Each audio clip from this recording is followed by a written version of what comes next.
Kita main off-road dulu yuk, pakai mobil keren buatan Inggris nih. Yap, Land Rovers. Pasti sudah pada kenal kan sama mobil berpenggerak 4 roda ini. Land Rover adalah jenis mobil 4 wheels tertua kedua di dunia. Yuk, kita tonton sama-sama.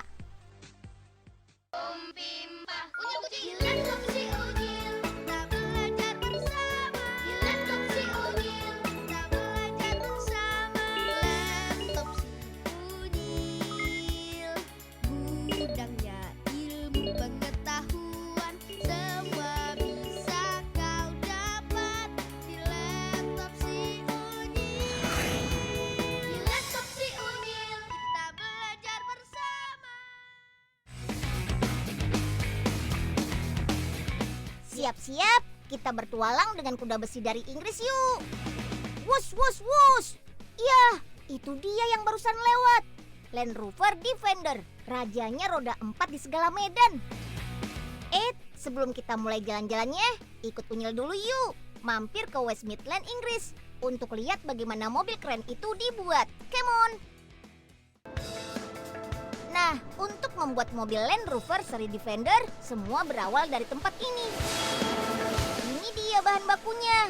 Potong dan cetak gulungan aluminium satu persatu, sesuai dengan bentuk dan ukuran yang dibutuhkan. Pakai mesin ya, kan sudah canggih pabriknya.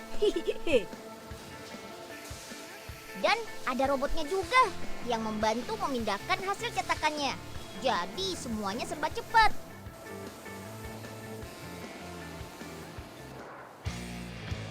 Lanjut, hasil cetakan kita simpan dan susun rapi di rak. Kemudian angkut dengan mobil khusus untuk proses selanjutnya.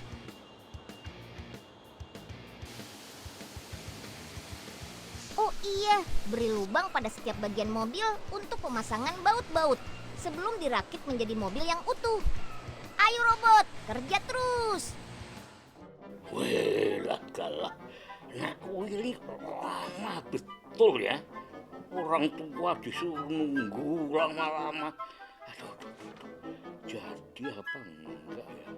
Ajak Pak Raden jalan-jalan. Pak Raden, Unyil sudah datang nih. Gimana? Keren gak Pak mobil Unyil? Apanya yang keren, eh? Mobil apaan ini ya? Mana cukup kita berdua di dalam mobil sekecil ini, eh? Nah, Wil? Ada saja kamu nih. Ya Pak Raden, sebelum pakai mobil off-road beneran, mendingan kita pakai ini dulu aja Pak. Pokoknya Pak Raden tidak mau ya. Lebih baik Pak Raden pergi sendiri saja ke pabriknya. Bisa kumat nanti tentunya Pak Raden. Odong-odong seperti ini. Pak Raden, tunggu dong, Unyil ikut. Sip, selanjutnya kita masuk proses perakitan. Sudah ada badan mobil yang berbentuk tuh. Kayaknya sih bagian belakang mobil ya. Ayo, kita pasang badan mobil ke rangka mobilnya. Badan aluminium yang merupakan ciri khas mobil ini bukan hanya kuat dan ringan loh. Aluminium juga tahan karat, sehingga pemilik kendaraan ini bisa memakai mobilnya selama apapun tanpa khawatir akan karatan. Oke deh, kencangkan badan mobil pada rangkanya dengan baut. Pembuatan lubang-lubang baut ini tidak hanya dilakukan oleh robot-robot yang canggih. Beberapa di antaranya juga dilakukan dengan tenaga manusia loh. Rangka mobilnya sudah pada antri tuh. Sabar ya, Unyil pasang satu-satu deh.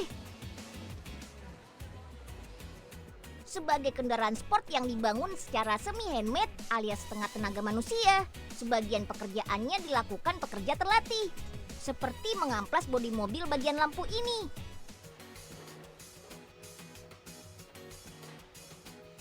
Biar tambah kinclong, untuk menyempurnakannya, baru deh gosok dengan bantuan alat khusus. Nah, sudah beres. Selanjutnya, mobil kita angkat ke atas untuk proses pengecatan. Hasilnya akan seperti ini. Warna putihnya cantik dan mengkilap ya. Terdapat Terdapat beberapa warna lainnya yang gak kalah keren, seperti silver, abu muda metalik, abu tua metalik, merah marun metalik, hitam, dan juga hijau.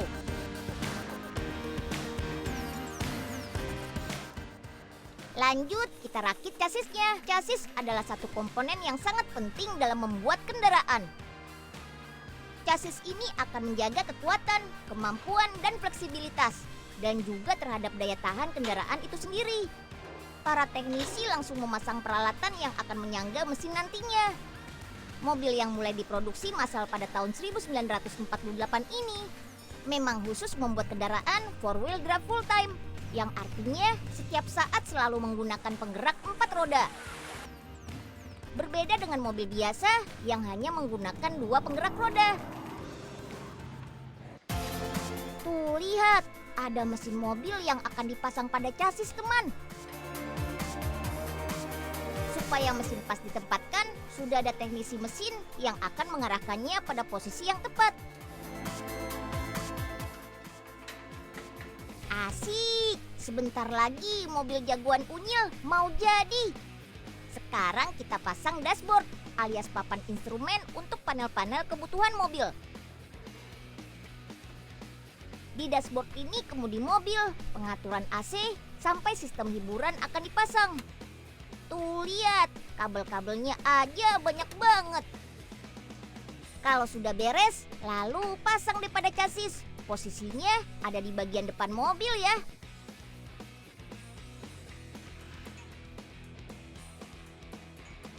Sip lah, waktunya pemasangan pada rangka mobil. Seperti ini nih jadinya.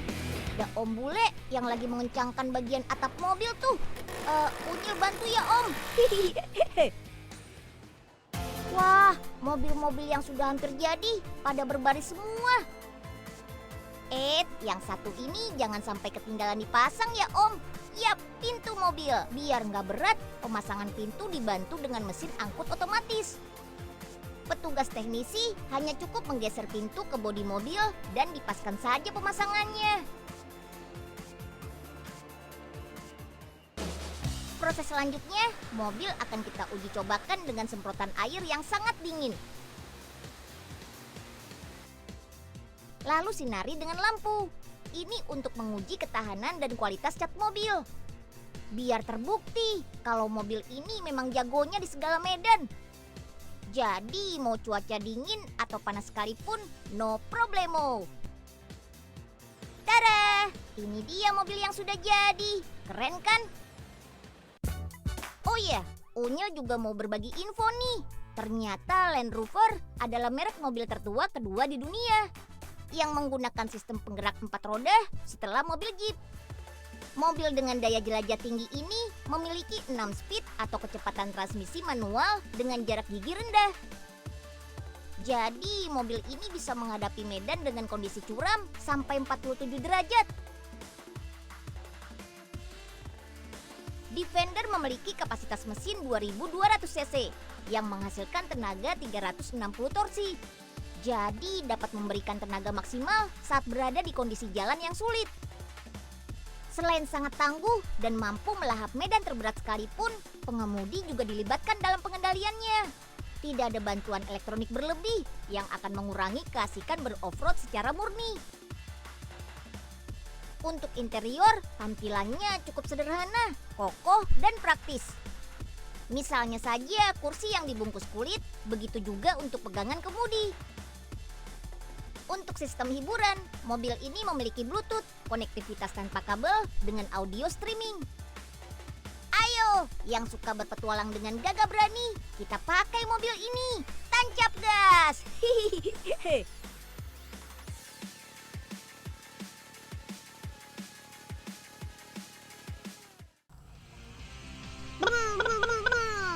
Dengan motor trail, om-om tentara siap untuk patroli patok perbatasan. Patroli ini bertujuan untuk mengecek keberadaan patok perbatasan Indonesia dengan Malaysia. Saksikan sesaat lagi ya.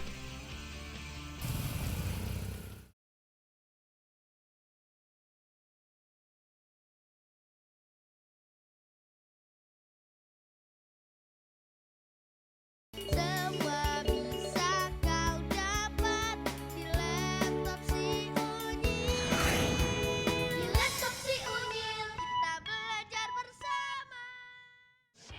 Alat-alat berat siap beraksi. Unyil sudah sampai di daerah perbatasan Indonesia dengan Malaysia nih. Tepatnya di Kecamatan Entikong, Kabupaten Sanggau, Kalimantan Barat. Yap, Kalimantan memang berbatasan darat dengan negara tetangga Malaysia. Panjang perbatasan Indonesia dengan Malaysia di Pulau Kalimantan ini mencapai 2019 km. Saat ini, Kementerian Pertahanan Republik Indonesia sedang melakukan pembangunan jalan di sepanjang perbatasan Indonesia dengan Malaysia. Ersa, Jojo, dan Asmi mau kemana tuh?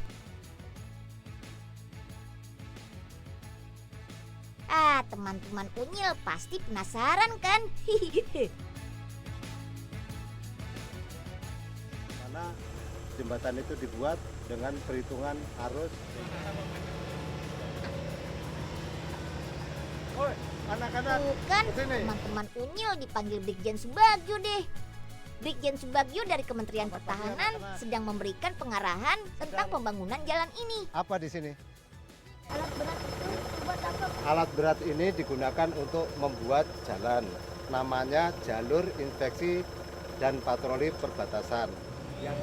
Yap, jalur inspeksi dan patroli perbatasan juga dapat menghubungkan antar pos pengamanan perbatasan di sepanjang kawasan perbatasan negara. Untuk membuat jalan, bulldozer harus menembus hutan seperti ini. Wih, pohon-pohonnya langsung tumbang tuh. Dalam sehari, bulldozer ini bisa membuka jalan sepanjang 500 meter.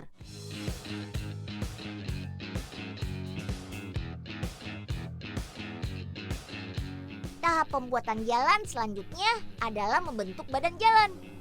Oh iya, badan jalan ini mempunyai lebar 7 meter. Kalau ekskavator ini sedang membuat tebing dengan kemiringan tebing yang telah ditentukan. Fungsi tebing ini untuk mencegah terjadinya longsor.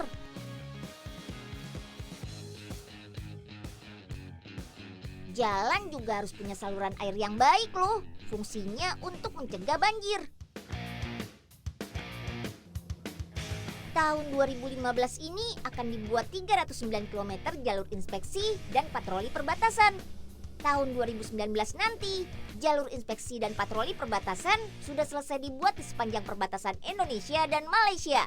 Wah, keren banget kan? Jalur inspeksi dan patroli perbatasan ini nantinya akan diperkeras menggunakan pasir dan batu kerikil. Wih, mantap banget ya. Kalau masyarakat seperti kami, apa boleh lihat sini? Masyarakat juga boleh lewat di sini. Jalan ini adalah salah satu sasaran pembangunan fisik. Pemasangan teknologi pemantauan ada helipad dan masing-masing pos akan dilengkapi dengan alat komunikasi dan alat transportasi. Sudah jelas, anak-anak? Sudah, Pak. Sebagian jalan yang selesai dibuat telah dimanfaatkan oleh masyarakat. Biasanya mereka harus berjalan kaki melewati hutan untuk sampai ke ladang. Jarak 5 km butuh waktu sekitar 1 jam. Dengan adanya jalan tersebut, mereka bisa menggunakan motor ke ladang. Hanya 5 menit sudah sampai ke ladang deh. Lebih hemat waktu kan? Mantap! Akhirnya sampai juga nih di lokasi pembuatan jalan. Unyil teropong dulu ah. Loh, kok ada Pak Oga dan Pak Enyeng? Lagi ngapain ya mereka? Unyil mau ke pos aja deh. Ayo semangat, Nyeng. Tumben kamu Gah semangat. Biasanya juga malas, tidur-tiduran aja. Nggak malu sama seragam yang kita pakai, Nyeng? Hah? Ayo potong kayunya. Jalan yang mau kita buat panjang nih. Iya, tapi hati-hati dong Gah. Aduh. Pembangunan di daerah perbatasan tidak hanya pembuatan jalan saja loh. Penambahan pos pengamanan perbatasan pun sedang dikerjakan. Selain itu, ada renovasi pos pengamanan perbatasan. Saat ini sedang ada pembuatan 13 pos pengamanan perbatasan. Dengan banyaknya pos pengamanan perbatasan, daerah perbatasan pun akan semakin aman. Oh iya, di setiap pos pengamanan perbatasan akan dibangun landasan helikopter atau helipad. Dengan adanya helipad, distribusi logistik, evakuasi dan pengiriman prajurit bisa dilakukan dengan cepat.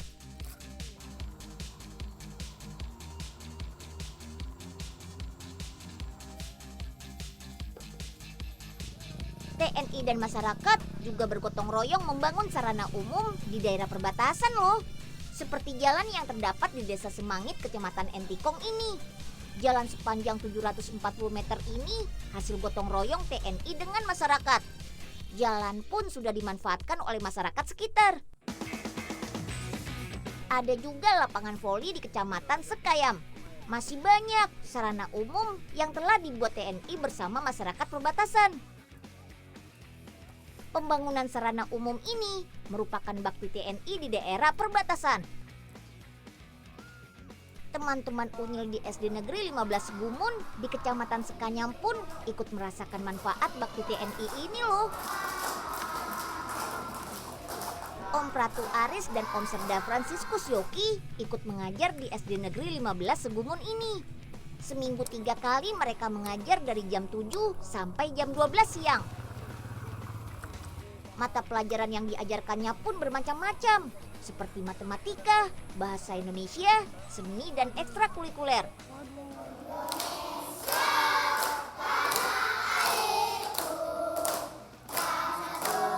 Om Pratu Aris sedang mengajar nyanyi tuh lagu-lagu nasionalisme biar makin cinta kepada tanah air Indonesia.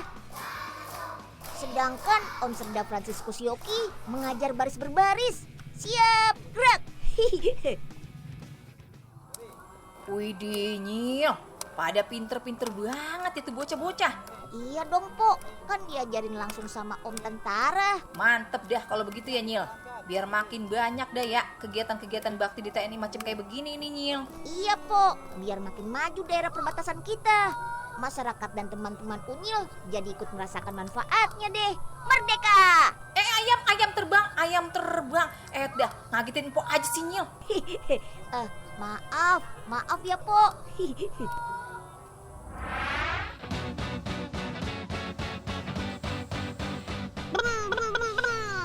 Dengan motor trail, om-om tentara siap untuk patroli patok perbatasan. Mantap!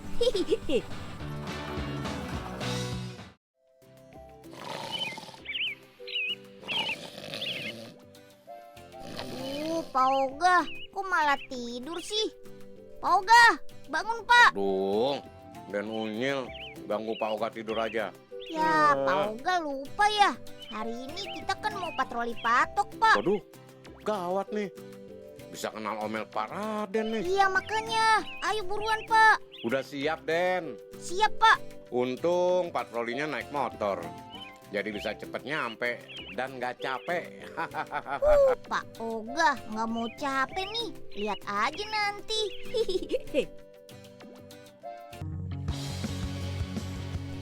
Tergabung dalam Satuan Tugas Pengamanan Perbatasan Yonif 644 Walet Sakti yang berada di Pos Segumun, Kecamatan Sekayam, Kalimantan Barat.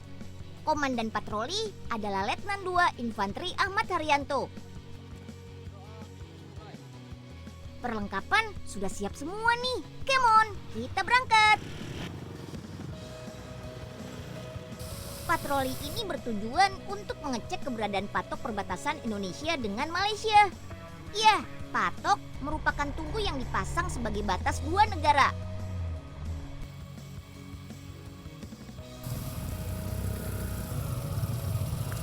Wah, ternyata patroli tidak bisa dilanjutkan menggunakan motor. Om-om tentara harus melanjutkan patroli dengan berjalan kaki. Ayo semangat! Pencarian keberadaan patok dibantu dengan peta dan GPS alias Global Positioning System. Yap, alat GPS ini akan memberikan tanda jika sudah mendekat ke patok. Karena sebelumnya koordinat titik patok sudah dimasukkan ke GPS. Wah, keberadaan patok sudah mulai diketahui tuh. Nah, ini dia patok perbatasan Indonesia dengan Malaysia. Om-om tentara langsung mengecek keberadaan patok. Sesuaikan dengan titik koordinat sebelumnya. Jangan sampai bergeser ya.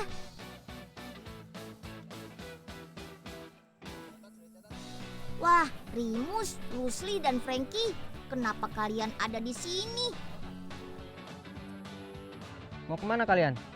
Pengen tahu patok batas negara. Oh, ini namanya patok batas negara. Kenapa batasan dua negara menggunakan patok? Itu bertujuan untuk memberi batas yang tegas dan jelas antara negara Indonesia dan Malaysia. Patok tipe A mempunyai tugu setinggi 1,5 meter. Jarak setiap patok A adalah 300 km. Patok tipe B mempunyai tugu dengan ketinggian 45,72 cm. Jarak antar patok B adalah 50 km. Sedangkan tipe C tinggi tubuhnya sekitar 30,48. Jarak setiap patok C adalah 5 km. Nah, patok tipe D adalah yang paling kecil. Tinggi tubuhnya hanya 15,24 cm. Dengan jarak setiap patok D adalah 100 meter. Total patok perbatasan Indonesia dan Malaysia di sepanjang Kalimantan adalah 20.311 patok. Wah, banyak juga ya.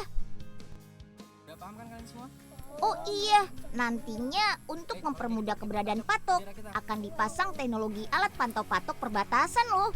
Wih, keren.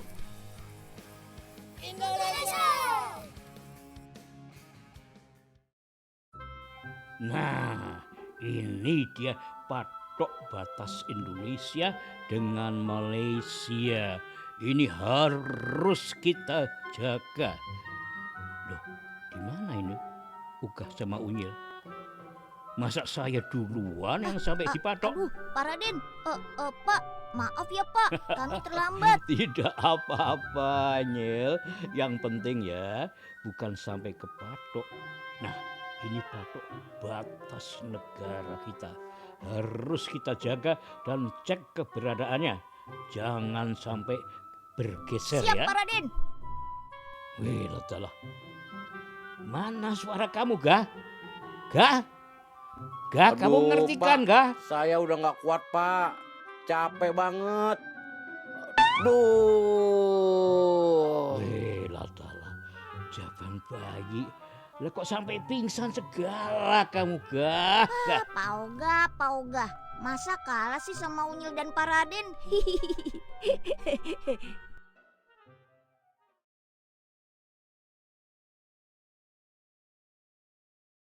Semua bisa kau dapat di laptop si Unyil. Di laptop si Unyil kita belajar bersama. Ada kerajinan unik terbuat dari benang emas. Wih, cantik banget. Kerajinan unik seperti benang emas dan pedang mur ini kepunyaan asli kota Toledo, kota tua yang menjadi warisan budaya dunia, yang hingga kini masih mempertahankan dan merawat seluruh bangunan bersejarahnya. Wih, jangan sampai ketinggalan episode spesial dari Toledo ya. Sampai jumpa.